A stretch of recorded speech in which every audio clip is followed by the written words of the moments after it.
Hey fifth graders, so we are ready to start our math lessons, and our math lessons are going to be a little bit different than what we're used to, and so I kind of wanted to walk you through a couple things so that you don't have issues. Now, you guys looked out because fourth grade's math lesson today is quite a bit longer than yours, and they have to do a lot more, so you guys are lucky in that.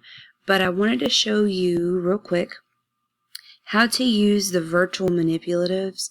So our math lessons are very hands-on and they require lots of manipulative use, which is great, but it's really kind of hard to do that virtually, and so we're going to be using a lot of virtual manipulatives, and I didn't want to just throw you in and say, okay, we'll use these without you understanding how to use them.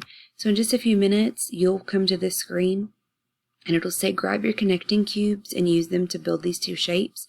So if you click on the connecting cubes, now yours should link automatically, but it's going to take you to this website that has virtual manipulatives on there. And so you can scroll down and this will let you use manipulatives virtually. So you guys will be using cubes, so you're going to click the cubes, and it doesn't matter what color, I would just use whatever. Okay, now if it's like this, then that means that I can't use the shape because it's not in the correct spot. I need to scoot it a little bit. And so now do you see how it's the cube?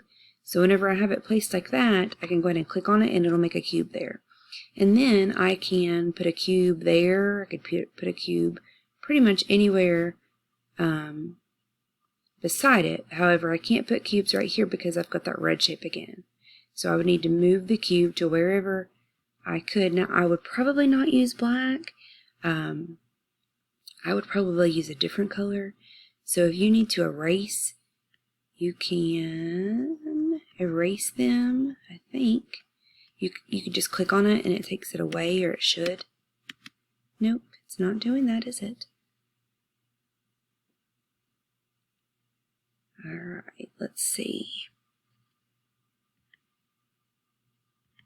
There we go. Click on it and then click on the whole thing. So if I were you, again, I would choose a color that you can see easily. So I'm going to try yellow.